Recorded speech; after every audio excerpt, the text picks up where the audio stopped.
Now you have a UAE data center performing even more faster. As you have just heard in our headlines, the enterprise software company Zoho building data centres right here in Dubai and Abu Dhabi to host two of its solutions and therefore the customers that are using them.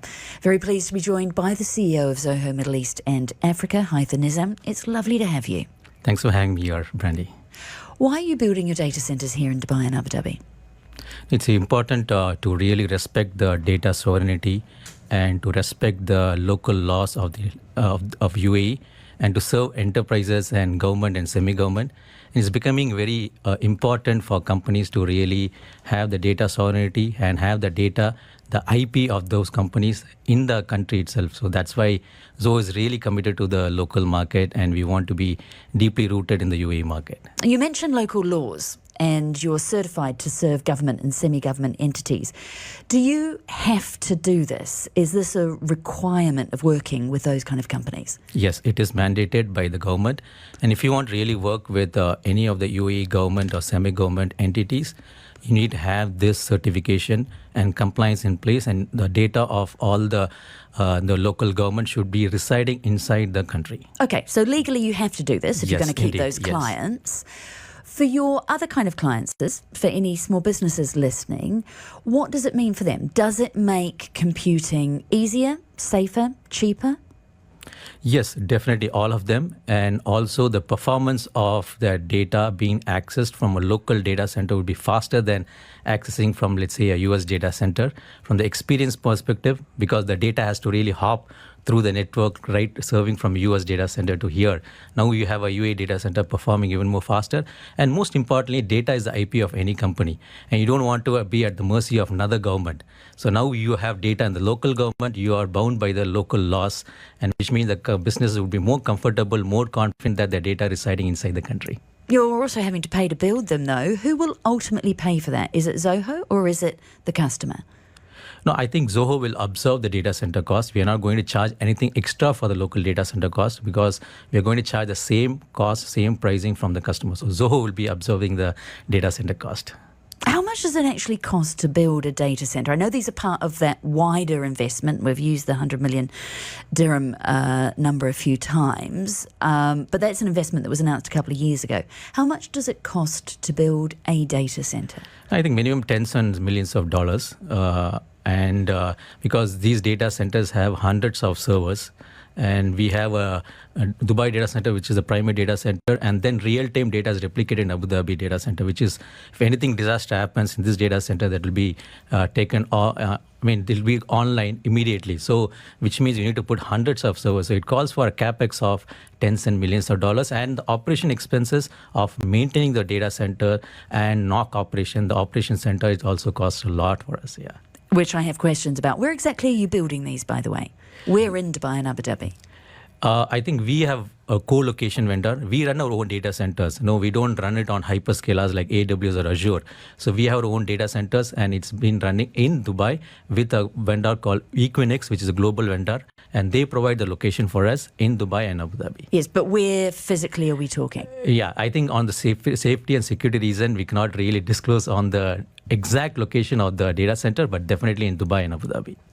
You mentioned the costs of running them. Something that's been making headlines around the world is the amount of power that is used for data centers.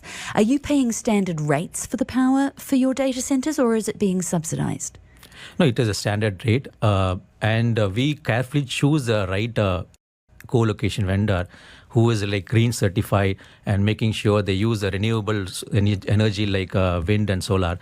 So in that way, we really reduce our power cost. So we don't get any subsidy from the government. Yes. What kind of power will then be powering these? Is it wind and solar? Yes. Completely? We want to really use the renewable energy. And in terms of coming to a sustainability part of it, we want to make sure our data centers are more green certified. What about the water usage? Yeah, definitely, the water would be needed for cooling these servers and data centers. And we are trying to, again, building capacity where working with the data center vendors to make sure that this is being reduced as part of our sustainability efforts. Yes. We're talking about physical infrastructure here, but Zoho is a software company. Yes. We've seen a massive stock market sell-off in the last week of software companies. A lot of concern that AI, vibe coding, tools coming out from AI-related companies is going to make a lot of enterprise software obsolete. Are you worried about this? No, absolutely not. But we are really careful about the adoption of AI. I think all the stock markets are bleeding and everything is red. I think being a privately held company, we have that luxury and we are growing. In fact, as we speak, in the UAE market, we grew by 53% CAGR in last 8 years. And that's one of the top 4 market for us. And we are doing extremely good and we are embracing AI in our products. But what happens if AI allows your customers to make their own accounting software, to make their own CRM software, their own special sales tools? Could you be made obsolete by the very technology you're investing in? Great question. I think customers are looking at just the functionality. You take an enterprise, it's not about functionality. It is about security. It is about governance. Who does what? Permission layers, guardrails in place, performance, and you have 10 variables beyond the functionality. Vibe code can give you only the functionality of what you're expecting, but for the enterprises, it is beyond the functionality. It is about, the security aspect, the cyber security and whatnot, right? And vibe coding doesn't guarantee all of this. So I think that's when, Zoho kind of, vendors should embrace AI, but give it as part of the solutions, what you give it to our enterprises. Last question, one of the other big stories we're covering here on the Business Breakfast this week, Elon Musk combining XAI and his space company because he wants to build data centers in space. What do you make of that? Is it a viable solution? Would you be up for it? No, I think he's very ambitious about it. He's ahead of the curve. Definitely, it is going to really reduce the power. We are talking about renewable energy. Those data centers will be powered by solar.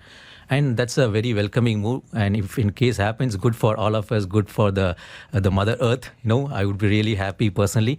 And I would wish him good luck on that. The CEO of Zoho Middle East and Africa, Hyther Nizam, speaking to us this morning. They are building data centres on terra firma, not in space, in Dubai and Abu Dhabi. We appreciate your time.